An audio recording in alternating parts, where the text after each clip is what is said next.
Alejandra Guerrero Esperón nació en la Ciudad de México en 1979. Es diseñadora gráfica egresada de la UAM Azcapotzalco. Se especializó en la Escuela de Diseño de Limba y cursó un máster en edición en España gracias a una beca de Fundación Carolina. Coordinó el departamento de diseño en la editorial Artes de México.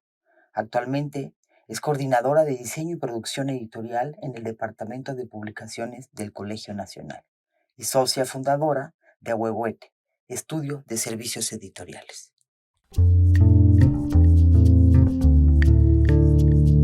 Yo no nací en una familia muy lectora. En realidad, la biblioteca familiar era modesta. Sin embargo, vengo de una familia de profesores. Mi bisabuelo, mi abuelo, mis abuelos, mis dos abuelos, mi madre, una tía y una de mis hermanas ejercieron la docencia. Entonces, en realidad los libros que tuve primer acceso eran esas bibliotecas como de profesores, ¿no? Entonces, bibliotecas de ese tipo y además una enciclopedia que creo que fueron heredando de generación en generación y que sigue todavía en el acervo de mis padres, pues que me llamaban mucho la atención, pues por su manufactura, porque además eran enciclopedias que cuando yo me formé en la primaria, sobre todo, y secundaria, todavía los niños íbamos a esas fuentes pues a buscar información, pues para hacer las tareas, y eran enciclopedias que servían muchísimo, tenían prácticamente todos los contenidos que necesitábamos en ese momento, tal vez un poco desactualizados, que era algo que no notábamos en ese momento, pero que me encantaba pues verlas, ¿no? Son enciclopedias realmente muy bellas. Y además teníamos una colección también un poquito antigua de fábulas para niños, que también ahora que ya pues teniendo la formación de diseñadora y dedicándome a los libros, cuando vuelvo a ver estas colecciones antiguas que mi madre conservó así por muchos años, pues creo que entiendo por qué me gustaban tanto, porque su manufactura era muy, muy bella. Tenían algunas litografías pintadas a color, eran bonitas referencias pues para lo que yo recuerdo de mi infancia y los libros. Estudié diseño porque yo desde niña lo tuve muy claro. Creo que es un lugar común decir que a los diseñadores desde niños nos gustan las imágenes, los colores, dibujar, ¿no? Tenemos este acercamiento pues que creo que puede ir desde lo plástico, tal vez es nuestro mayor interés. Entonces yo era esa niña que cuando íbamos a un restaurante y me daban un mantel de papel, invariablemente llevaba mis colores y me ponía a dibujar. Y cuando era el cumpleaños de alguien, le hacía la tarjeta, pero me dedicaba, ¿no? O sea, no nada más era una tarjeta como todos los niños así se sientan y los obligan así del día de la madre, hazle la tarjeta a tu mamá o a tu papá, sino que realmente me dedicaba a hacer un trabajo pues que me gustara, que sintiera que estaba aportando algo que le iba a dar pues una alegría a la persona que la recibiera, y pues a mí el proceso siempre me fascinaba.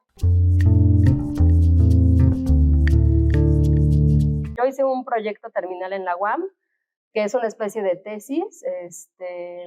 Hice un proyecto que era incluso a esta época donde estábamos súper pendientes con el tema de la identidad nacional en el diseño, ¿no? Entonces salían estos proyectos de Sensacional de Diseño, la exposición ABCDF, ¿no? Estaba todo pues ese movimiento en boga, y yo también desde mi proyecto universitario pues estaba como preguntándome cosas de identidad y del trabajo pues que íbamos a hacer como diseñadores. Entonces eh, no tenía una cámara digital todavía y me fui por varias zonas de la ciudad populares a registrar cosas que me parecían novedosas, ¿no? Entonces hice una serie de fotografías, hice unas conceptualizaciones y terminé haciendo un libro, que ese fue como mi proyecto terminal, algo que no era tan común pues en mi generación, hacer un libro como producto final.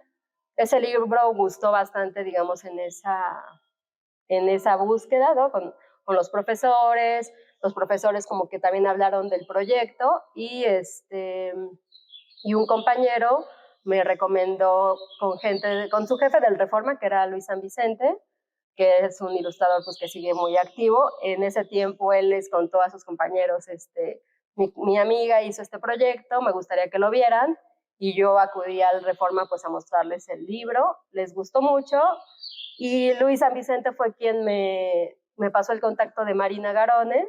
Yo no había escuchado nunca su nombre, no sabía nada del trabajo que ella desarrollaba ni como diseñadora ni como investigadora. Entonces, pues fue la primera vez que supe de ella. Y en ese momento ellos, Marina y su pareja, que es Tomás Granados, tenían un proyecto que se llamaba Editorial Designio, que empezaron a publicar libros de diseño. Entre ellos publicaron el primer libro de Cristóbal Enestrosa, ¿no? La que fue su tesis de licenciatura de la Fuente Espinosa. Entonces, digamos, ese era el momento y pues les llevé el proyecto, en teoría iba a ser publicado también por ellos, el consejo de la editorial lo aprobó, pero ya no pasó más, ¿no? O sea, como que se quedó un poco en el aire el tema. Sin embargo, ella estaba todavía trabajando como diseñadora editorial activamente y yo bueno, ella me propuso colaborar con ella, ¿no? En una especie como de despacho de diseño que tenía, que era pues algo, eran ella y yo, ¿no? O sea, yo iba a ser como su asistente y comencé mi trabajo profesional así, ¿no? Marina activa como diseñadora editorial. Entonces, fue una experiencia pues que definitivamente cambió mi percepción del diseño, de la historia del diseño, de los libros. Bueno, todo el mundo ahora ya conocemos el nombre de Marina Garone y pues es una referencia fundamental. Ustedes también ya la entrevistaron y el trabajo que ella hace pues de historia del diseño en México y del trabajo de las mujeres diseñadoras pues también es muy, muy relevante. Entonces, definitivamente pues ella dejó una huella, ¿no? En mi formación posterior y en mi trabajo. Después de trabajar con Marina, como que me desvié un poquito de lo editorial porque esas fueron las oportunidades que obtuve. Entonces trabajé en el Laboratorio Mexicano de Imágenes, cuando este laboratorio era pues una referencia también en temas de fotografía, ¿no? Todas las fotografías, las galerías, los museos trabajaban con ellos y a mí eso me llamó también mucho la atención. Las exposiciones que yo visitaba siempre veía que estaban patrocinadas por LMI y yo decía, ¿qué es LMI? Quiero saber. Fui a preguntar qué hacían y resulta que pues tenían también un departamento de diseño. Entonces en esa empresa pues pude explorar un poco también de trabajo editorial, pero sobre todo trabajo comercial, publicitario, ¿no? De mercadotecnia, una especie como de agencia. Y, y después del MI me fui a otra parte del diseño, que es el diseño textil, y trabajé un tiempo en Pineda Cobalín, que está haciendo diseño de mascadas, de corbatas, de joyería y todas estas cosas, ¿no? Entonces, o sea, parecía que estaba un poco dispersa por ahí, por allá, pero en realidad, pues mi intención era enfocarme más en lo editorial y desde Pineda Cobalín, pues empecé a encargarme de los catálogos, de los anuncios de las revistas.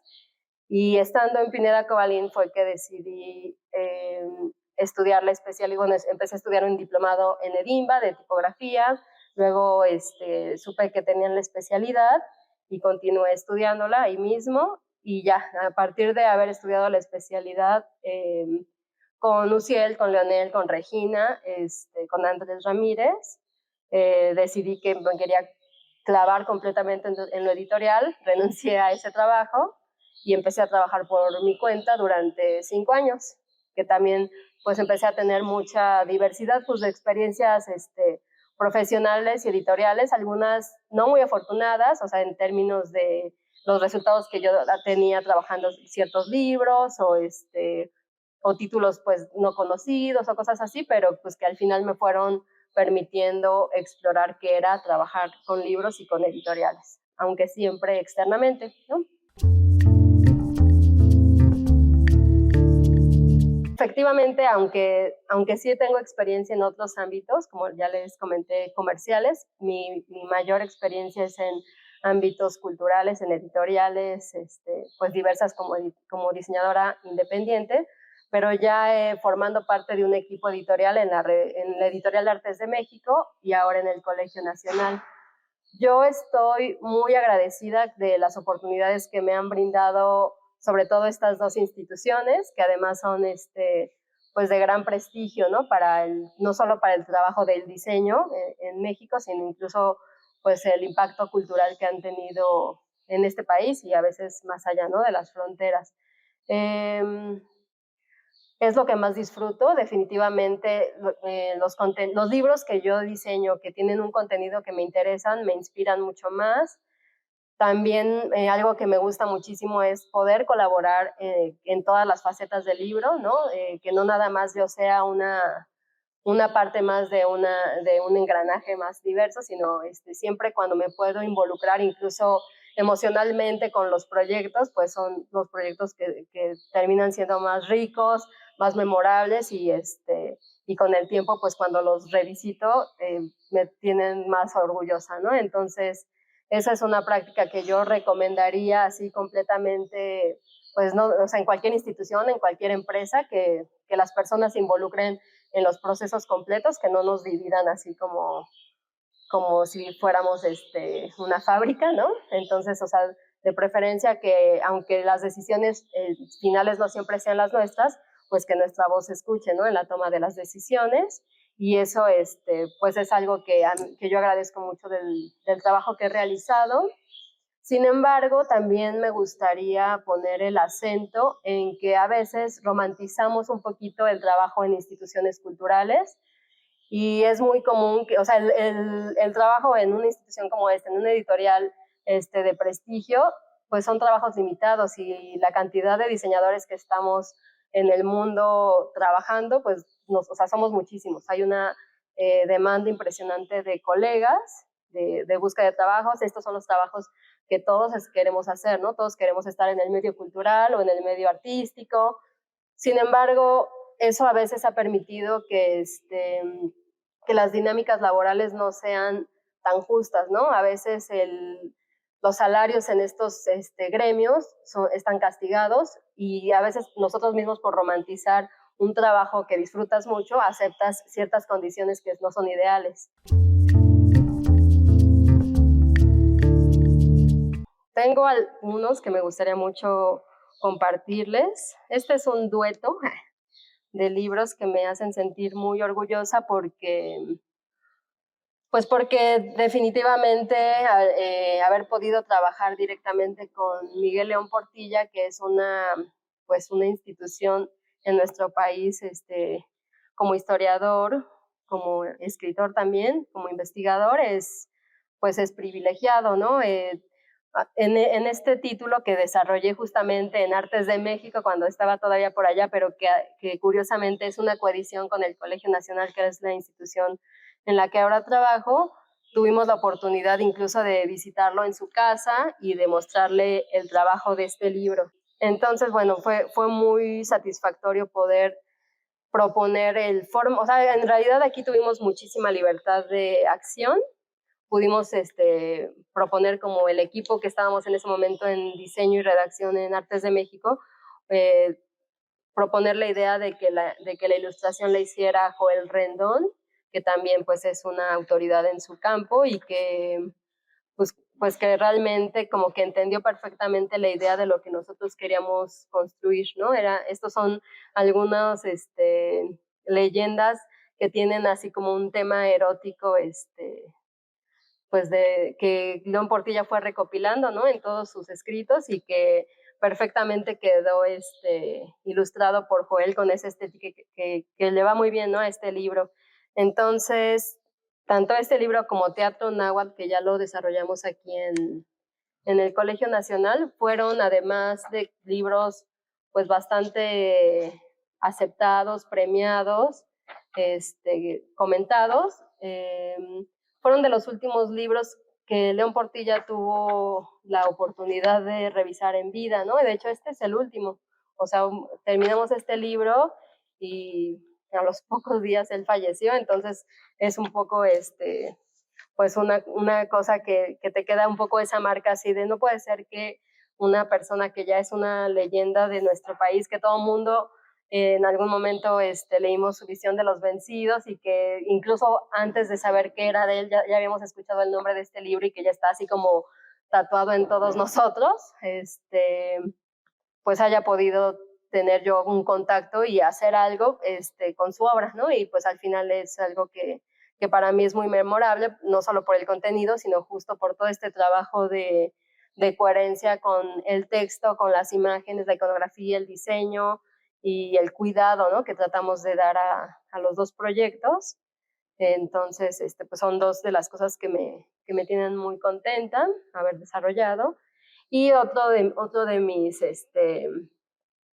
bueno, mi principal admiración en el diseño es Vicente Rojo. Eso pues ocurrió justo desde que yo era universitaria, pues que conocí, como todos conocimos su trabajo, es como nuestra referencia del inicio del diseño en México, el trabajo que desarrolló también de diseño, de arte, pues de institución cultural que era, hizo que yo me volviera realmente una fanática de su trabajo. Entonces a lo largo del tiempo pues me fui como familiarizando muchísimo, acudía a sus presentaciones de libros, a sus exposiciones. Entonces me declaro una fan de Vicente Rojo.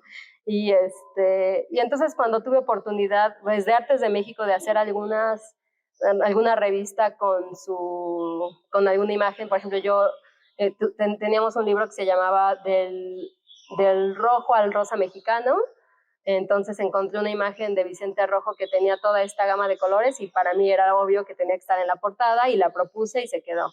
Y siempre que tenía oportunidad de incluirlo en la revista, pues lo hacía, o sea, entré un poco por mi gusto por su trabajo, pero también porque siempre encontraba que era pertinente. Y ya estando aquí en el Colegio Nacional, pues están estos dos proyectos que me han permitido pues estar, digamos, otra vez desarrollando algo que tiene que ver con personas que admiro mucho. Entonces, este es un facsimilar de Jardín de Niños, que es un libro de artista, que también es un tema que a mí me fascina, la producción de libros de artista, que desarrolló Vicente Rojo con José Emilio Pacheco. Entonces, pues tuvimos que hacer justo todo un trabajo de reconstrucción de fotografía, de preprensa, de reconstrucción de ese ejemplar. Hicimos pues un facsimilar, pues para que sea un proyecto accesible a cualquiera, porque los libros de artista normalmente son pues tirajes muy pequeños que solamente los coleccionistas terminan disfrutando, y aquí vale la pena pues hacerlo accesible a todos. Entonces prácticamente copiamos el diseño y el formato del libro, pero lo hicimos un poquito en escala porque el otro es un libro muy grande, pues que sería inaccesible de nuevo para todos. Y un poco bueno, el libro es un poema también de José Emilio Pacheco que habla todo el libro habla de las duras infancias que tuvieron ambos, ¿no? Con la Guerra Civil Española. Entonces es un libro que, a pesar que tiene un título muy dulce, Jardín de Niños, es un libro muy duro y un poema muy duro. Y, y como este poema José Emilio Pacheco lo siguió trabajando a lo largo del tiempo, esta versión que aparece en el libro original no es la versión última. Entonces lo que hicimos fue hacer un pequeño encarte con el poema en su última versión, ¿no? Que era algo que Pacheco hacía muchísimo, y un poco como que quisimos jugar con los recursos de esta época que no eran digitales.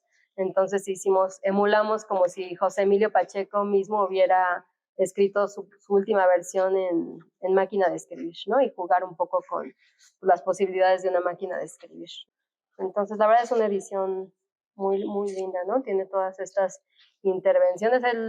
Que lo original también es impresionante porque todo es un trabajo de serigrafía realmente que nos sorprende. O sea, hay serigrafía en estas líneas que tienen un degradado de color. O sea, es un trabajo de muchísimo cuidado, ¿no? Entonces valía la pena pues que fuera una pieza más conocida, ¿no?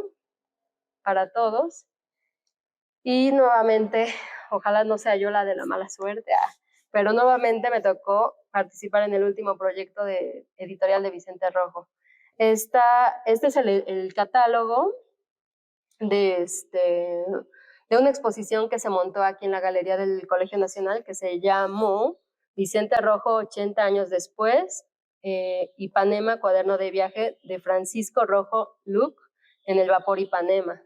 Y básicamente también es una de sus últimas obras plásticas, que él, al cumplirse 80 años del exilio español, él revisitó el tema del exilio con documentos e información de su padre. Y o sea, es un proyecto sumamente personal para él, porque su padre vino a México primero antes que él, en el Ipanema, y hay algunas bitácoras de ese viaje donde pues ya todo el mundo sabemos que vino gente que impactó muchísimo en el ámbito cultural en México. Entonces pues él desarrolló esta exposición como homenaje a su padre e hizo piezas inéditas, ¿no? Para esto. Entonces ahí déjenme les muestro algunas imágenes pues que trabajó mucho con documentos de ese momento, fotografías, ¿no? Algunas piezas que su padre trajo con él en el viaje, temas como de maleta, digo, también algunas cosas típicas de Vicente, de todos los objetos que él coleccionaba, pero era una exposición muy emotiva por lo mismo, porque se notó pues que era un tema que él no lo había nunca explorado como pretexto para su obra plástica, y resultó pues que era muy interesante, ¿no? También para él explorarlo. Entonces, un poco con el estilo que lo caracteriza. Para el título del libro, pues aprovechamos diario a bordo del barco, esta tipografía que ya estaba trazada por ahí, no muy perfecta, ¿no? O sea, tenía algunos detalles, pero pues la recuperamos para esta edición.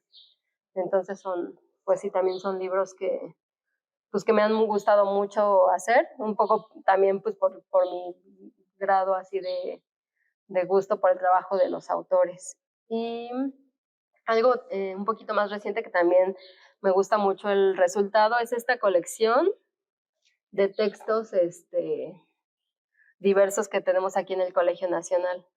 Es una colección que, a pesar de ser el diseño de una colección, tiene todo lo contrario a lo que como diseñadores estamos acostumbrados, ¿no? Normalmente se elige una tipografía y que se replica título a título y algunos elementos constantes. En este caso, lo que quisimos hacer es demostrar que en esta colección caben todo tipo de temas, como todos los temas que se abordan aquí en el Colegio Nacional, ¿no? Entonces hay temas antropológicos, hay temas literarios, puede haber temas científicos, ¿no? Puede haber temas filosóficos, literarios. Entonces no es una colección, digamos, que por su temática sea uniforme. Aquí cabe todo tipo, ¿no? De temas. Entonces queríamos demostrar esa diversidad con la libertad de elegir la composición en la portada y de incluso hacer juegos tipográficos diversos, ¿no? Esa es un poco la peculiaridad que tiene. Lo que tiene de constante pues es esta franja en la parte de abajo, el color cobrizo, que bueno, aquí tal vez no se nota mucho, pero que en las cuartas de forros pues también es un color que las hermana. Y también este pequeño loguito de la colección Textos, que es una T en los lomos, ¿no? Entonces, pues, o sea, esto también es un contraste inmenso, y tenemos todavía uno que viene pronto más delgado, ¿no? Entonces puede haber títulos así completamente grandes como que es un libro de muchos colaboradores, como un texto muy breve, ¿no? Entonces tenemos que con una sola colección resolver todas estas necesidades, y pues me parece que va funcionando muy bien. Ya vienen 3 títulos más de la colección y nos va gustando cómo se va generando ese estilo, que también es muy divertido elegir, por ejemplo, la textura que vamos a tener en la parte de abajo, porque tiene que tener ahí sí relación con el título, y entonces es una síntesis muy, ahora sí que una síntesis muy sintética del contenido del libro, ¿no? Es divertido. Yo creo que estos 3, más o menos, hay otro más por ahí de juguete tradicional, son números de la revista de artes que nos permitieron al equipo divertirnos, salirnos un poco de lo que tal vez estaba esperando de una revista como Artes, que casi siempre abordaba temas o un poco más serios, o también desde una estética más cuidada de arte más clásico, ¿no? Aquí, pues incluso tenemos esta portada de los números de lucha libre, que nos metimos así completamente al tema, ¿no? No nada más abordamos, o sea, no nada más fue como invita a colaboradores a escribir y a gente que haga gráfica de lucha libre, sino nos metimos tanto en el tema que visitamos varias arenas de lucha libre, entrevistamos luchadores, fuimos a luchas callejeras, recogimos gráfica por todos lados, ¿no? La lucha libre, y de hecho hay muchas publicaciones con el tema lucha libre que ya lo habían abordado, pero no se había hecho, digamos, desde un punto de vista de una revista como esta, ¿no? Casi siempre se aborda desde un lado más popular. Y entonces aquí descubrimos cosas como que el propio Francisco Toledo había hecho gráfica interesantísima de lucha libre y que no lo estábamos viendo en todas estas recopilaciones de gráfica de lucha libre. Obviamente también recuperamos cosas de la gráfica popular y de los carteles, pero pues tal vez dándoles una estética un poquito distinta, ¿no? Tal vez algo un poco más acercado al trabajo que se hace en la revista. Entonces hubo gente que colaboró con nosotros con grabados originales. Una cosa que a mí me pareció muy, muy simpática de estos números es que a veces o sea, los artículos hablaban de ciertos luchadores, pues que no había nada de imágenes sobre ellos, ¿no? Todo el mundo sabía que habían existido o que por ahí andaban, pero son muy underground en el mundo de la lucha, entonces no son los que pelean en las arenas más conocidas, sino pues arenas más pues como más populares, entonces no hay un registro periodístico de su trabajo. Y algo muy curioso que pasó fue que justamente le pedimos a un grabador que hiciera algunos grabados pues para ilustrar la imagen de una luchadora, no es que está acá, de una luchadora o sea, tenemos el artículo, pero no tenemos nada para ilustrar. E hizo los grabados, pero mira, este también es de Toledo, ¿no? O sea, algunas gráficas que no son tan comunes y que la verdad es que son impresionantes. Como Demian Flores. Lo que terminó ocurriendo fue que justo como estábamos buscando mujeres luchadoras de la actualidad y había esta de la que había todo un artículo y nada para ilustrar, buscamos a este grabador teníamos una imagen de muy mala calidad, muy mal iluminada, muy antigua de esta luchadora que se llama Lady Maldad y que, o sea, había un artículo de ella, pero no la encontrábamos, no encontrábamos nada. Y entonces ya habíamos resuelto con esta gráfica que generó el grabador, pero 1 o 2 días antes de que saliera la edición, resultó que la encontramos y pudimos contactarla y seguía luchando y nos invitó a una lucha callejera así súper ruda y pues sí, dijimos vamos. Entonces fuimos me parece que era un domingo, vimos la lucha callejera en un barrio súper pesado, donde todo el público alrededor empezó a consumir muchísima cerveza y cosas, y empezó a hacerse un ambiente pesado, empezaba a oscurecer y todo, y nosotros solamente íbamos otra de las diseñadoras que se llama Paula Sanabrillo, y empezamos a sentirnos un poco como intimidadas en el ambiente, pero ella era la última en luchar, entonces era pues la estelar. Entonces tenemos que esperarnos y pues al final terminó dándonos su máscara completamente ensangrentada porque son unas luchas bestiales. Ella lucha con hombres, o sea, ella no lucha mujer con mujer, ella luchaba, pero aparte ella era ruda, los otros eran pues también súper rudos, pero no tanto, y en el otro grupo de luchadores estaba su esposo, o sea, luchaban esposa y esposo, con sillas, con así, una cosa impresionante, ¿no? Entonces, bueno, fue muy, muy interesante, pues al final sí lograr contactarla, esta fue esa ocasión. Y pues para realizar las fotos de la máscara y esto, pues nos la entregó ese día completamente así, sudada, mojada, sangrada, la verdad, una cosa así pues sí, o sea, son el tipo de cosas que parece que solamente es como una anécdota así, pero pues que cada número te deja eso, ¿no? O sea, como ahora ya puedo yo entender a qué se refiere. Eso es todo un código. La lucha libre es un código, las máscaras tienen un código, también tienen un tema de colores, de formas, de diseños, ¿no? Pues todo, o sea, todo tiene contenidos y entonces pues te permite como abordarlos también. Ajá.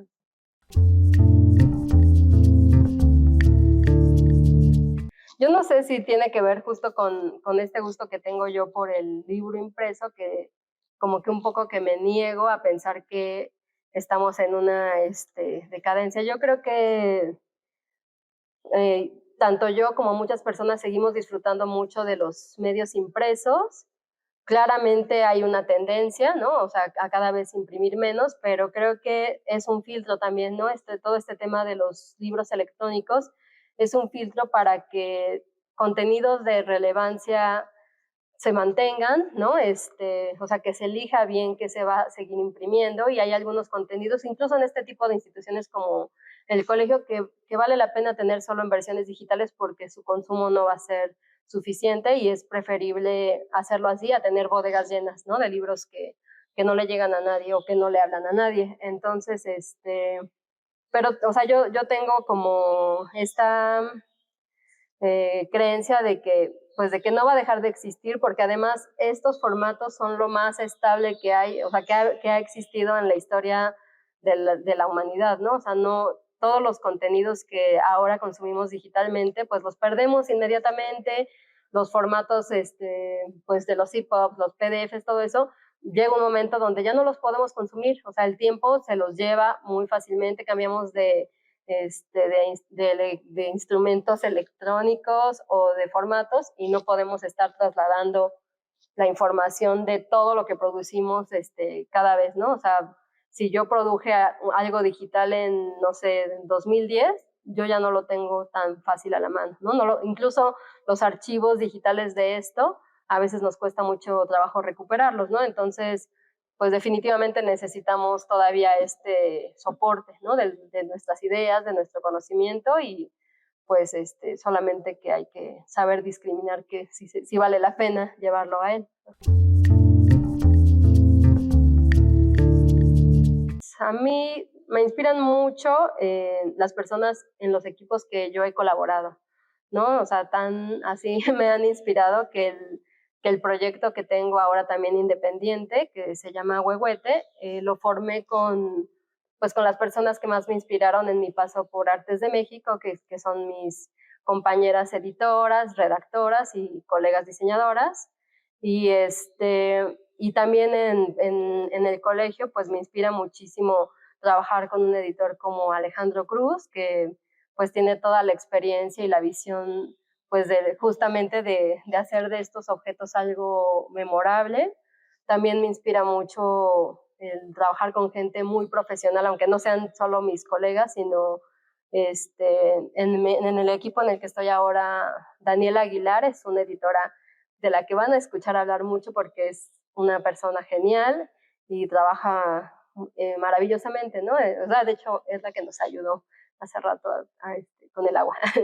Pero, pues eso, o sea, me inspiran las personas profesionales, me inspiran las buenas personas, con las que se puede trabajar en paz, que son justas, que son humanas. Me gusta mucho trasladar pues esta energía del trabajo, de cosas que nos encanta hacer, como este libro que lo dice justamente principalmente con ellos dos, con Alejandro y con Daniela, y pues nos apasiona hacer los libros, pero también nos apasiona construir nuestras relaciones alrededor de ellos, ¿no? Entonces, yo tengo grandes amigos en el mundo editorial y pues es un espacio ideal, ¿no? Para conocer personas interesantes que tengan temas en común contigo y que además, pues qué ideal que poder crear cosas con ellos, ¿no? A la par, entonces, pues es lo que más me inspira. Me ha inspirado obviamente Marina, desde que la conocí hasta la fecha es una gran inspiración para mí.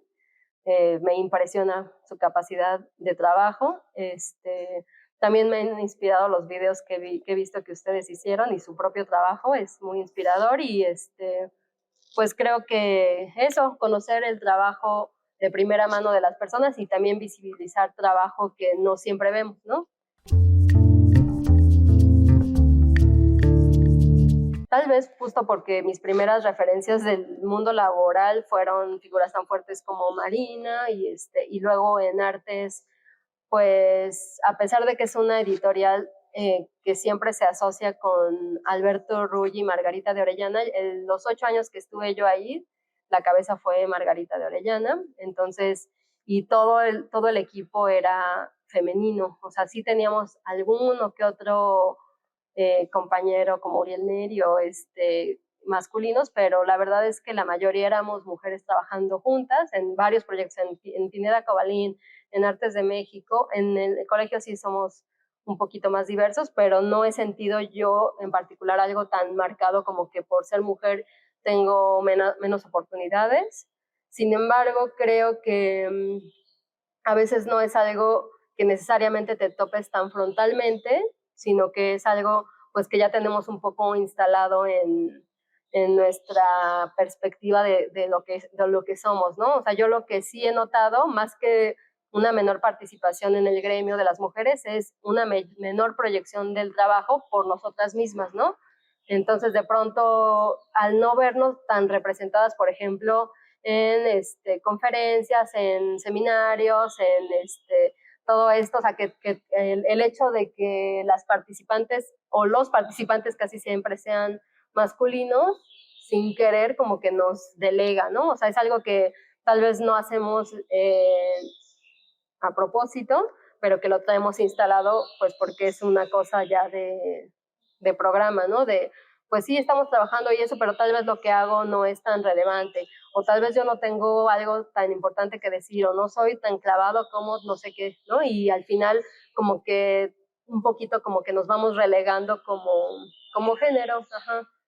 Pero pero también es muy positivo que todo eso está cambiando. O sea, ahorita es un momento ideal para ser mujer, ¿no? O sea, hay muchísima proyección del trabajo de las mujeres, visibilización, y también muchos discursos que definitivamente nos estamos apropiando, aunque no hayamos crecido con ellos, ¿no? O sea, este tema pues de todas las posibilidades que tenemos como género, ¿no? Así incluso aquí, o sea, en este momento estamos 5 mujeres diversas y nos sentimos cómodas, ¿no? O sea, cada vez nos sentimos más cómodas siendo las mujeres que somos. Entonces, pues, si en algún momento me ha tocado algún tipo de discriminación por género, no lo he sentido tan marcado, pero definitivamente sí quiero ser parte como de ese cambio, incluso para la gente o sea, en la que yo pueda impactar como referencia o con la gente con la que trabajo.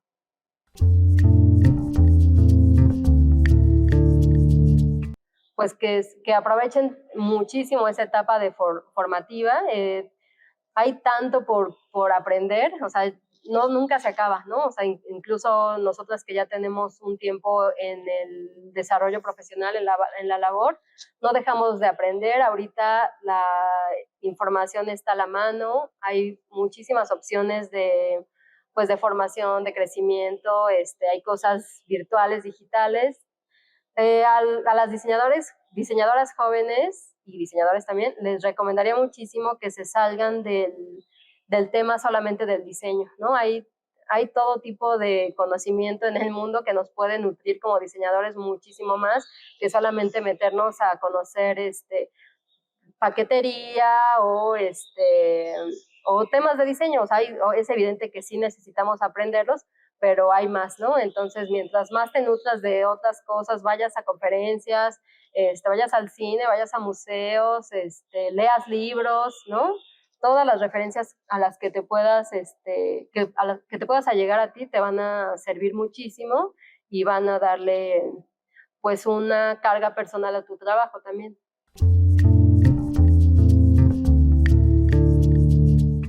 Me gusta mucho y es algo que he explorado más últimamente, esta energía que tenemos, que definitivamente yo sí creo que tenemos una energía distinta cuando hacemos sinergia entre nosotras.